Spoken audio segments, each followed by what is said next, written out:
Y con muchísima alegría, hermana Guadalupe, le damos un súper aplauso.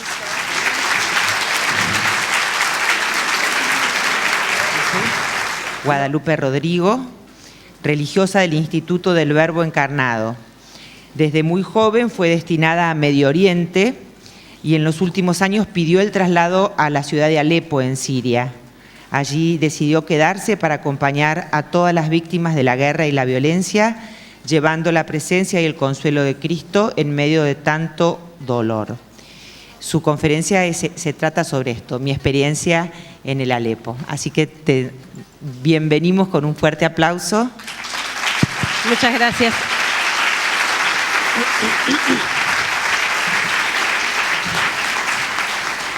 Gracias, Inés. Gracias a todos los que organizan aquí. Gracias a Jorge, que me trajo también, por darnos la oportunidad de estar acá, de traer este testimonio. Quiero comenzar mostrándoles un videito muy cortito sobre Alepo, sobre Siria.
Apenas unas imágenes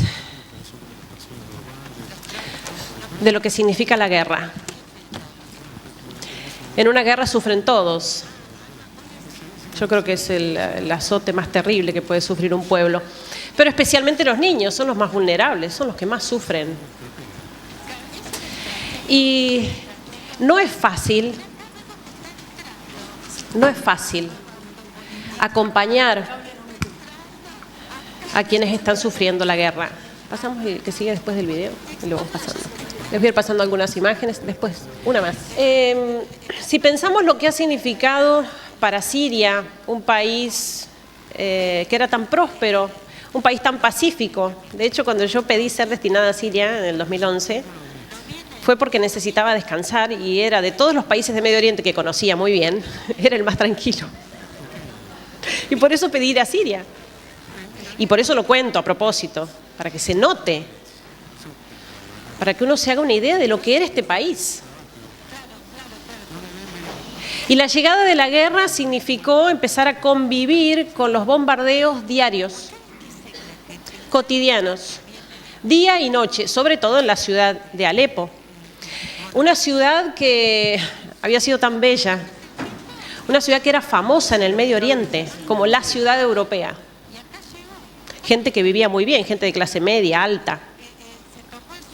Gente que lo último que se esperaba era una guerra. Y por lo tanto, se hace difícil, acompañar a esta gente en la guerra, pero más aún cuando es gente que no estaba acostumbrada a sufrir. Porque como les digo, era gente que vivía muy bien, muy buena posición económica. Y entonces yo siempre digo, un pobre que vivió siempre pobre y bueno, y que su padre era pobre y su abuelo era pobre y bueno, toda su vida vivió así y ya se las arregla, tiene entrenamiento. Pero ¿cómo hace un rico que siempre lo tuvo todo para vivir cuando ha perdido todo de un día para el otro? Esta gente no sabía ni cómo empezar. Significó para nosotros y para esta población la llegada de los rebeldes, que son los terroristas, que trajeron la destrucción a nuestra querida Siria. Destrucción sobre todo en los barrios que tomaron. Tomaron en la ciudad de Alepo propiamente, tomaron prácticamente la mitad de la ciudad. El año pasado, cuando estuve allí de visita, pudimos visitar esos barrios que estaban tomados, destruyendo todo a su paso. Y desde los barrios tomados, disparaban hacia el resto de la ciudad, hacia los civiles. Y por eso les digo que fue convivir con los bombardeos, con los tiroteos, día y noche. No era una guerra, no sé, menos como yo me la imaginaba de las películas, ¿no? A campo abierto, un ejército contra el otro. No, era guerra en plena ciudad, en las calles. Era terroristas contra civiles. Y fue espantoso. Y fueron años. Esto significó que la gente se quedó sin nada, empezando por su propia casa. Millones de refugiados, millones de desplazados dentro de su propio país, dentro de sus propias ciudades. Iban huyendo de barrio en barrio, buscando un lugar más seguro. Lo que pasa es que en Alepo no había lugar seguro. Por eso las universidades, las escuelas, iglesias se llenaron de familias de refugiados. Gente que antes lo tenía todo.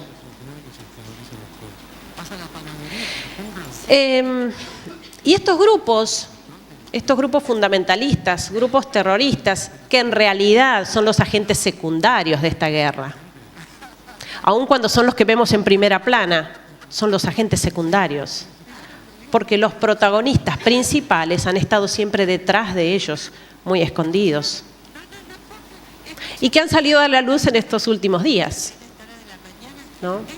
Porque ciertamente cuando han comprendido de que perdían esta guerra, que los terroristas finalmente estaban siendo derrotados por el Ejército Nacional Sirio con la ayuda de Rusia, fue entonces que ingresan en escena los verdaderos protagonistas de todo este conflicto. Los poderosos, los países poderosos de Occidente, apoyados por supuesto por Arabia Saudita, que han planificado esto desde el comienzo y que no se dan por vencidos de perder la guerra. Y que por eso durante todos estos años han estado financiando al terrorismo, simplemente por intereses económicos. Como digo, estos grupos terroristas, que en realidad están siendo manipulados, usados, son grupos a veces hasta inventados. Estos grupos fundamentalistas tienen sus propios objetivos también próximos. Uno de ellos, muy claro y muy definido, es acabar con la presencia cristiana en estos países. Presencia cristiana o cualquier otro tipo de credo que no responda a su propio fundamentalismo islámico. Y por eso incluso los musulmanes moderados son perseguidos. Y por eso los cristianos en estos años, desde que comenzó la guerra, han sufrido una persecución atroz. Hemos tenido mártires todos los días, iglesias destruidas, cristianos asesinados de las maneras más crueles. Este es solo un ejemplo. Esta mujer cristiana en un pueblo que fue totalmente tomado por el Estado Islámico, incluso como capital del califato en su momento, Raqqa. Esta mujer cristiana atada a la columna para que todo el que pase la golpee, hasta que ella pida convertirse al Islam. Y no lo pidió. Y ahí muere. Y esto, como les digo, es lo que se puede mostrar. Lo demás es realmente morboso. O demasiado morboso. Cristianos crucificados, decapitados, niños decapitados o niños enterrados vivos a la vista de sus madres por ser cristianos, solamente por llevar el nombre de cristianos. Y esto yo a veces he escuchado, bueno, que se dice, bueno, si esto es un genocidio. Sí, lo es. Pero yo diría que genocidio es una palabra que les queda chica, es decir, no alcanza a describir lo que significa esta persecución, porque el genocidio, si se está persiguiendo una raza determinada, ¿no? Lo que pasó en Ruanda, pensemos, y bueno, yo no puedo hacer nada por renegar de la raza a la que pertenezco, y me van a matar porque pertenezco a esta raza, ¿qué va a hacer? Quiera o no quiera, me guste o no me guste la raza que tengo. Si están persiguiendo mi raza, voy a tener que morir. Pero en cambio, en este caso, estos cristianos tendrían la posibilidad de evitar la muerte. Ciertamente tienen la posibilidad. ¿Cómo? Renegando de su fe. Y estos fundamentalistas, antes de asesinarlos, les ofrecen la posibilidad siempre: Islam o muerte. Y la respuesta es siempre la misma: muerte. Claro, uno podría decir, bueno, es como demasiado, ¿no? Es como demasiado, sobre todo en el mundo actual en el que vivimos, donde solamente se predica, o en general se predica el hedonismo, la comodidad, la vida fácil, la vida cómoda. ¿Cómo elegir la muerte? Ni hablar de que uno no puede elegir el sufrimiento, o le cuesta si tuviera que elegirlo. ¿Cómo elegir la muerte? Es que no están eligiendo la muerte. No es una opción por la muerte el martirio. Es una opción por el amor. Acá hay muchas madres presentes. Si yo a alguno de ustedes les digo, ¿estarías dispuesta a dar la vida por tu hijo si fuera necesario? No es que tendría que, pensarlo, me das un tiempo para pensarlo, porque la verdad no sé, yo no me querría morir. Lo quiero mucho a mi hijo, pero bueno, tampoco tanto como... Pero una madre no lo tiene que ni pensar, es espontánea la respuesta, no tiene que pensar porque la respuesta le sale de acá. Pero por supuesto que doy la vida por mi hijo, 1 y 1000 veces, porque lo amo. Y por eso el martirio es una opción por el amor. Ellos dicen, Jesús mío, te amo tanto que daría hasta mi vida por vos, si fuera necesario. Y Él lo dijo, no hay mayor amor que dar la vida por los que uno ama. Y por eso nuestros mártires no mueren desesperados, insultando, a los gritos, ¿no? Ellos mueren como mueren los mártires, rezando, cantando, sonriendo, perdonando. Estos mártires de nuestros tiempos son la gloria de nuestra Santa Iglesia. Los grupos fundamentalistas, especialmente Estado Islámico, tomó la costumbre de que al entrar en los pueblos y en las ciudades que iba tomando, iba marcando las casas de los cristianos con una letra árabe, que es la letra Nun, la ven ahí en rojo y en negro, es como una herradura y un puntito arriba, es una letra árabe, es la que llevamos en el pin. Esta letra árabe es la primera letra de la palabra Nasrani en árabe, que significa nazareno. Y es que ellos a nosotros nos llaman nazarenos, no nos llaman cristianos, nos llaman nazarenos por ser los seguidores de Jesús de Nazaret. Y entonces marcan las casas de los cristianos con esta letra, los muros de sus casas, para identificar dónde hay cristianos y saber que allí las milicias tienen que entrar matando. Para ellos, para los terroristas, es el signo de la maldición. Para nosotros es el símbolo de la gloria. Es el símbolo de nuestros cristianos perseguidos, el signo de nuestros mártires. Y la verdad es que yo entiendo que sea crudo lo que estoy contando, ¿no? Tremendo. Y por eso uno dice, bueno, ¿cómo se puede hacer para acompañar a esta gente? Y la verdad que yo no sabría decirles cómo. Estuve ahí 4 años y la verdad, sinceramente, no puedo decir que yo haya dado allí mucho. Yo creo que sobre todo recibí. Y por eso para nosotros como misioneros de la familia religiosa del Verbo Encarnado, que estamos allí, como en Irak, para nosotros es un privilegio poder servir a los mártires de nuestros tiempos. Hay que pensar, por ejemplo, bueno, si uno tiene devoción por algún mártir, ¿no? Pensar, bueno, a ver, ¿qué no daría yo por haber podido estar con ese mártir al que le tengo tanta devoción, haber podido estar con él unos días o unas horas antes de su martirio? Estar al lado suyo, escucharlo, consolarlo, acompañarlo. ¿Qué no daría? por haber podido estar allí. Bueno, eso es lo que nosotros podemos hacer. Por eso les digo que es un privilegio, es un regalo. Y lo que hacemos por ellos, como les digo, es tan poco. A veces es solo escucharlos, acompañarlos, aprender de su fe. Este niño que está acá, que se ve abajo, se llama Bruno. Bruno tiene hoy 12 años.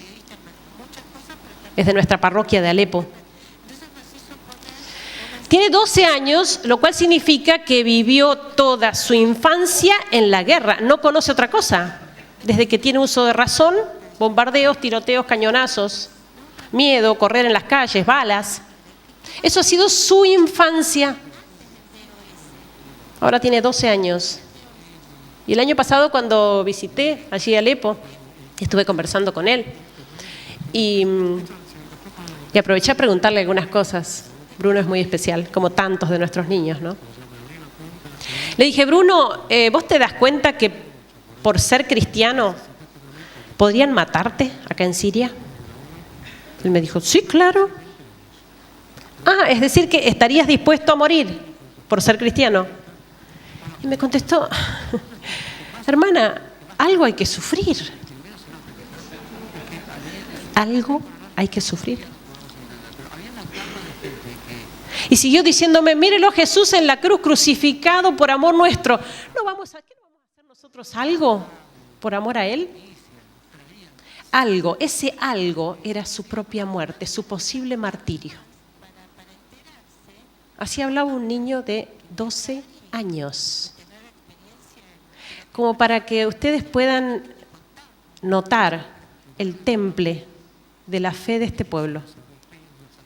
Y mientras él me contaba esto, me decía estas palabras, me lo decía delante de su madre, que es la que ven a la derecha. Mirna se llama. Y no piensen que Mirna en ese momento diría, ay, hijo mío, no digas eso, no, por Dios, Dios no permita. No, su mamá estaba orgullosa. Lo escuchaba hablar, una sonrisa. Orgullosa de su hijo.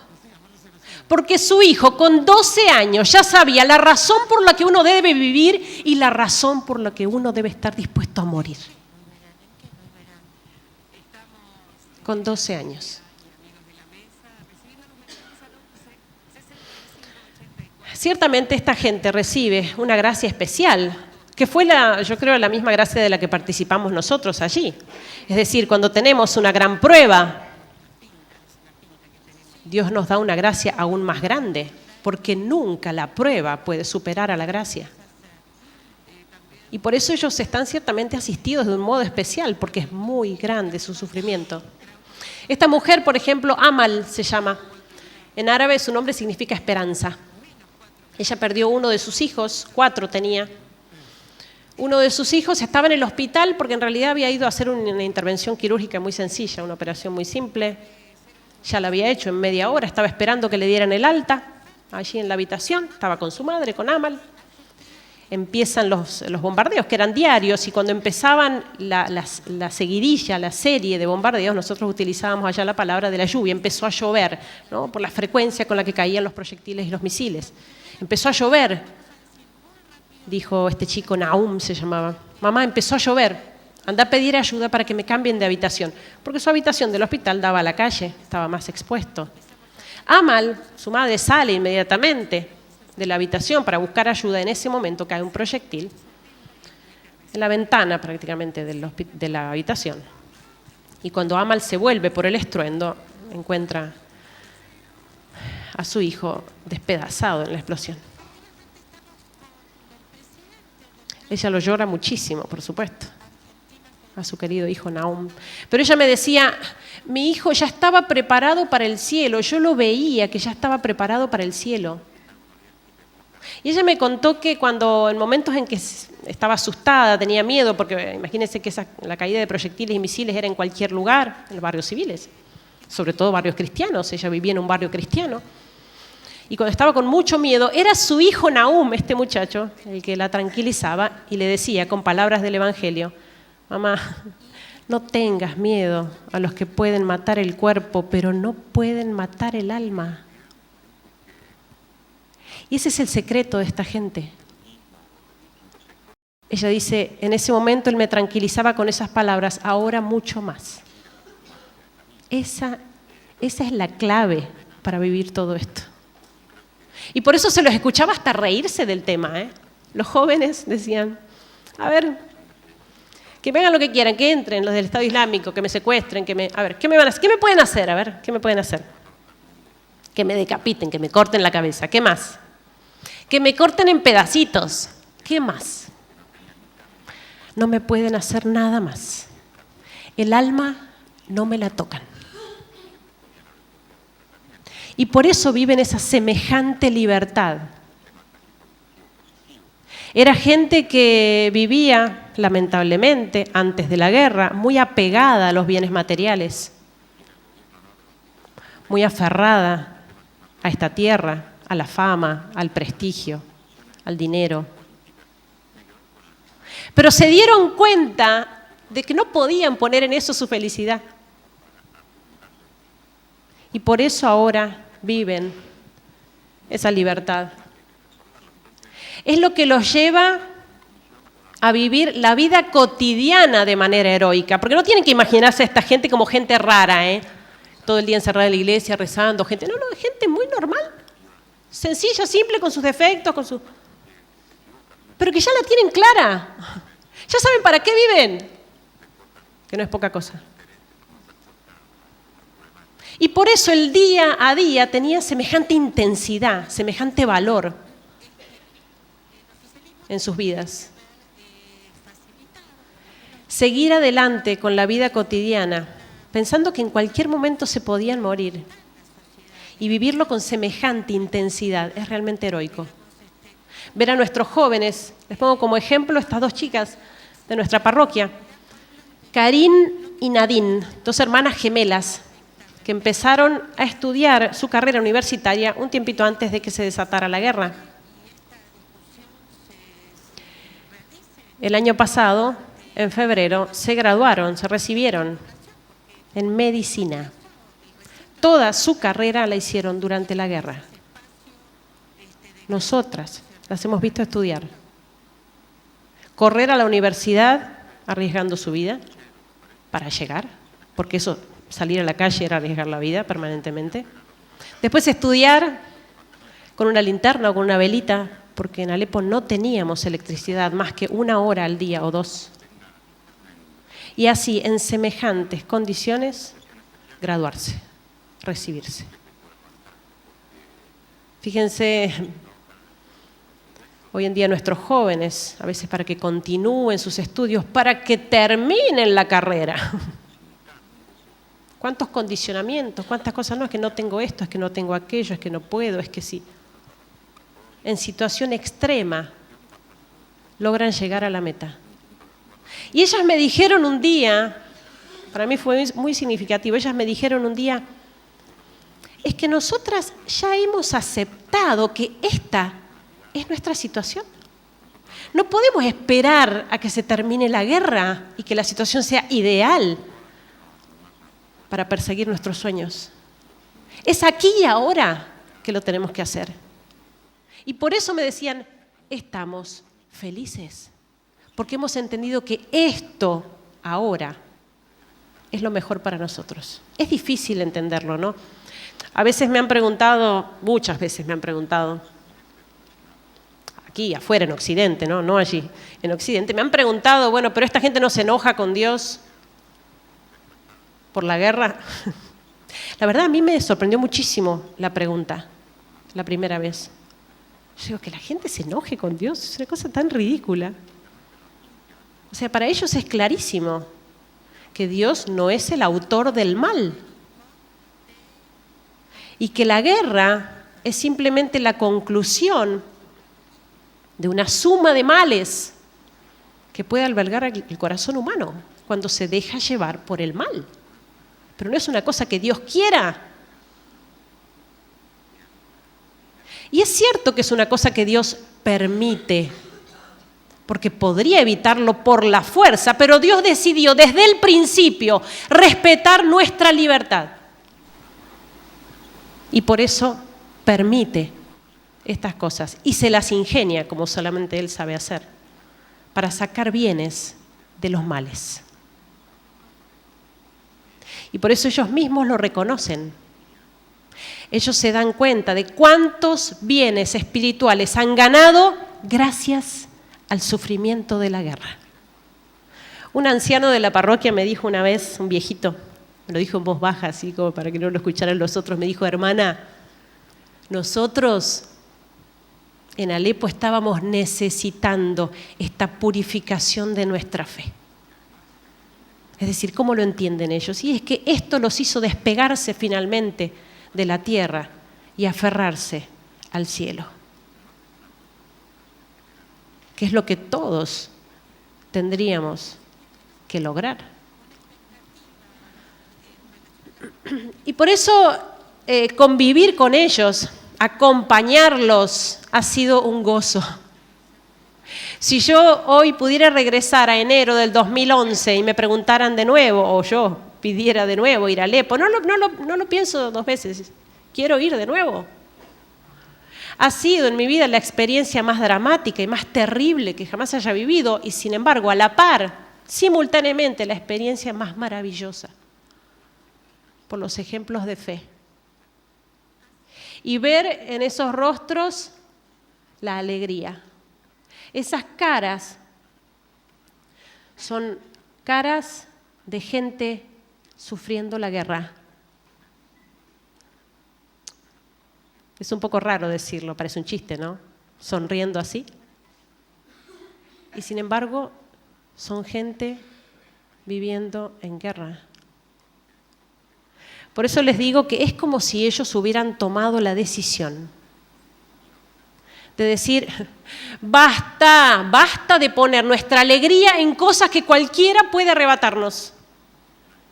Basta de poner nuestra felicidad en las cosas que pasan y que cualquiera puede quitarme y que no me llevo a la tumba. Basta. Es como si hubieran decidido de una vez por todas poner su alegría y su felicidad en aquello que nadie puede quitarles, que es la vida eterna. Y a la luz de eso viven con plenitud la vida cotidiana.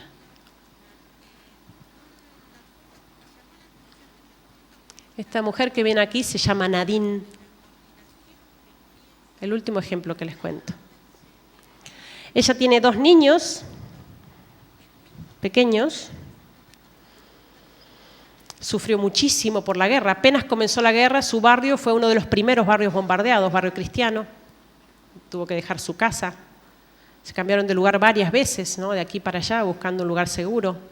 Su marido tenía una empresa muy importante, un empresario reconocido en Alepo, perdió todo. Perdieron familiares. Ella comenzó a ir a la parroquia, a nuestra parroquia, a misa diaria. Y un día me dijo, a los 2 años de guerra, me dijo: hermana, va a sonar quizás mal lo que voy a decirle, pero estos últimos años son los años más felices de mi vida. Lo decía con lágrimas de emoción. Y parece una locura. Ella lo perdió todo. ¿Cómo puede decir los años más felices de mi vida? Ella continuó: porque gracias al sufrimiento de la guerra comprendí la importancia de vivir en gracia, de acercarme a los sacramentos y recibirlos con frecuencia, de la misa diaria, de la comunidad parroquial, de la unión con Jesucristo. Y eso es lo único que realmente en mi vida me ha hecho feliz. Y por eso esto nos enseña mucho. Nosotros no vivimos en guerra propiamente, pero tenemos nuestras propias guerras, nuestros propios sufrimientos. que quizás objetivamente hablando no son mayores que estos sufrimientos, pero en lo subjetivo son sufrimientos muy grandes a veces y que quizás nadie nota. Sufrimientos morales, sufrimientos personales, interiores, familiares, económicos, lo que fuera.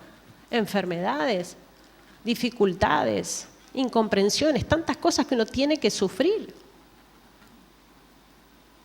Y entonces sí que podemos aprender la manera de sobrellevar esto y de acompañar a otros para sobrellevar a esto.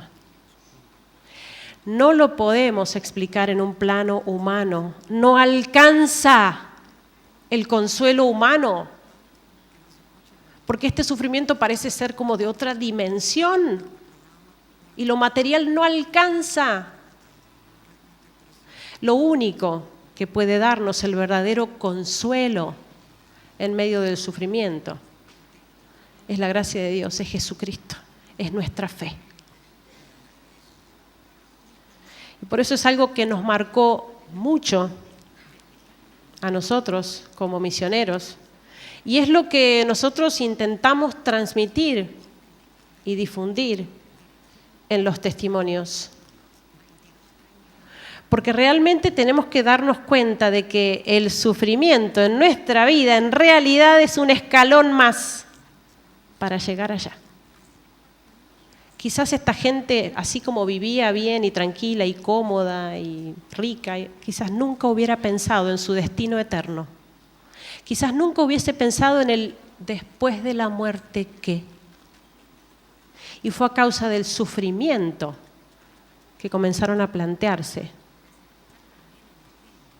estas preguntas tan esenciales a nuestra vida. Termino, ¿tenemos tiempo de pasar el videíto? ¿Sí? Les quiero pasar un video. Tenemos una canción que es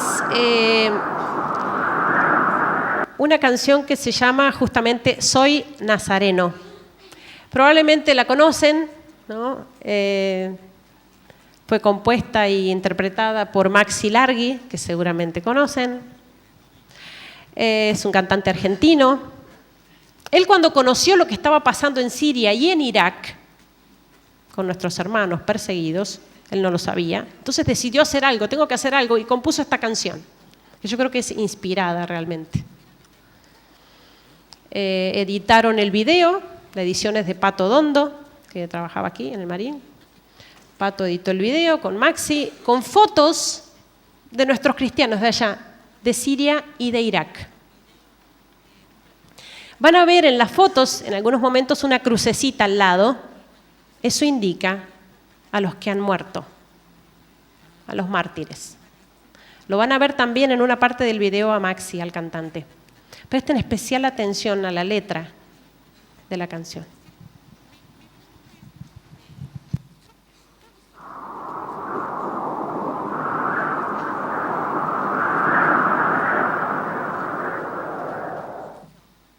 En nuestros días, pueblos enteros de Medio Oriente son asesinados por ser cristianos. Iglesia martirial en pleno siglo XXI. Y son gente como nosotros, con sus limitaciones y debilidades, pero que sin titubeo se someten al golpe de la espada antes que renegar de su fe. Y quienes tenemos la posibilidad de compartir con ellos la vida cotidiana en nuestras misiones en Siria y en Irak, consideramos esto un privilegio. Contemplemos a estos hermanos nuestros, son los nazarenos. ¿De qué nos sirve solo lamentarnos de su suerte? Nos están señalando el camino. No tengamos miedo de imitar su coraje y de vivir también nosotros con los ojos clavados en el cielo.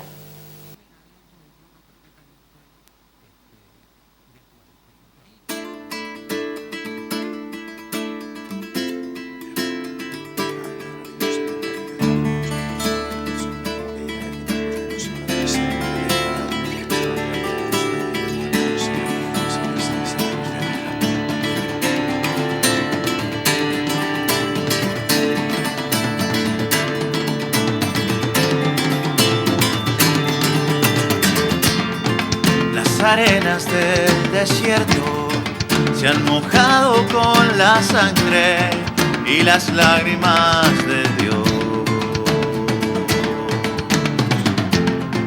En su marcha las tinieblas van tiñendo las banderas con el negro del terror. Caí en Irak, caí en Siria, pero ahora estoy de pie. Aunque me tiemblan las rodillas, yo camino por mi credo y me apuntala aquí la fe.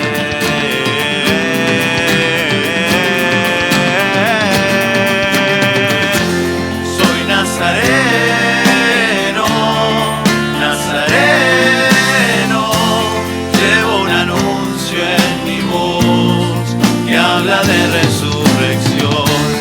Y cuando muero, no muero, porque fui marcado con la letra NU en mi alma por Dios.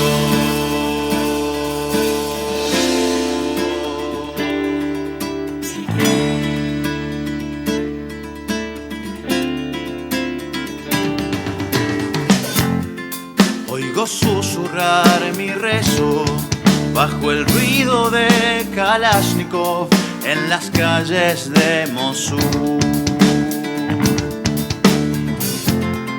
Mientras cargo con el peso de mis alas que extendidas han formado en mí una cruz.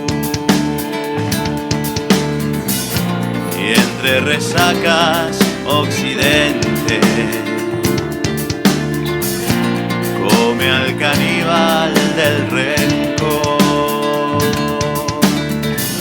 Y aunque hasta el sol parezca ausente, veo pies sobre serpiente, veo el triunfo del amor.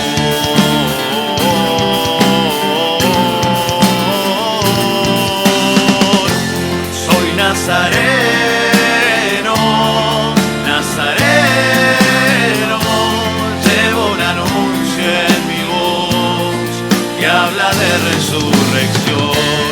Y cuando muero, no muero, porque fui marcado con la letra NU en mi alma por. Podrás llevarte mi cabeza, podrás quemarme las iglesias, podrás echarme de la tierra que me vio nacer, pero mi alma es de Dios. Podrán tus armas convencerte de que has logrado someterme, pero el espíritu me sopla hacia la libertad. No hay cadenas para la verdad. Frente a los clavos de tu ira, quiero ofrecerme otra mejilla, amar la mano que martilla y con mi cuello acariciar el filo de tu daga. Soy nazareno, no muero, soy nazareno y cuando muero no muero. El filo de tu daga. Soy nazareno, no muero, soy nazareno y cuando muero no muero. Padre, perdónalos porque no saben lo que hacen. Hijo, perdónanos porque no hacemos lo que hiciste.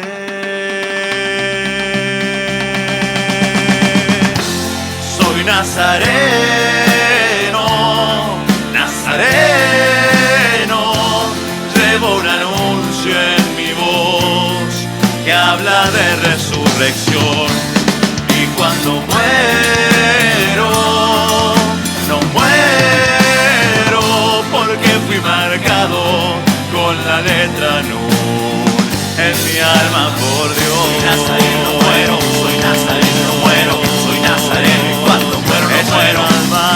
Soy nazareno, no muero, soy nazareno, no muero, soy nazareno y cuando muero no muero.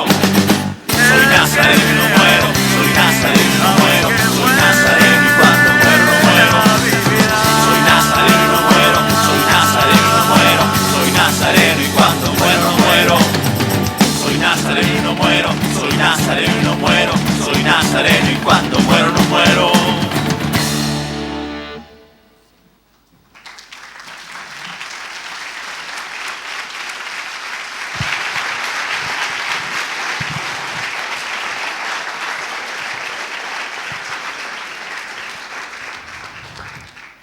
La canción dice en una parte, podrás llevarte mi cabeza, podrás quemarme las iglesias, podrás echarme de la tierra que me vio nacer, pero mi alma es de Dios. Y cuando muero, no muero. Termino con un canto a la Virgen, una oración, que es la que hago siempre al final de los testimonios, porque es un poco traerlos a ellos acá. Es una canción que es en árabe la traducción de la oración bajo tu amparo nos acogemos, Santa Madre de Dios, no desoigas las súplicas que te dirigimos en nuestras necesidades, antes bien líbranos de todo peligro, oh Virgen gloriosa y bendita. Esta oración hecha canto es uno de los más populares, uno de los cantos más queridos por nuestro pueblo allá, por los cristianos de Medio Oriente, que ellos cantan con tanta devoción. Y por eso al cantarla ustedes traten de imaginarse que los están escuchando cantar a ellos. Y traten de unirse a su oración.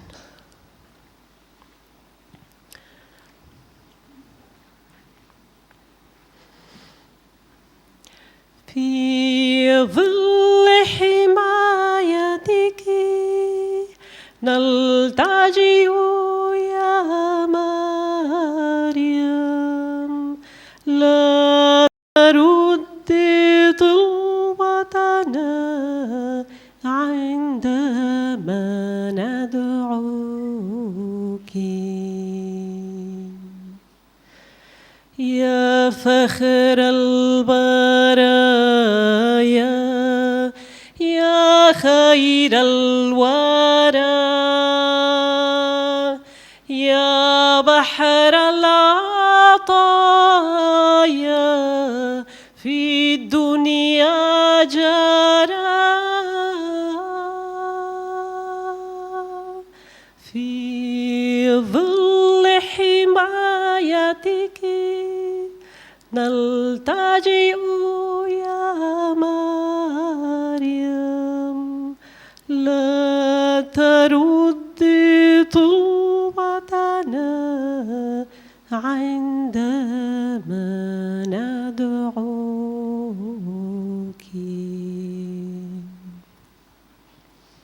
Muchas gracias.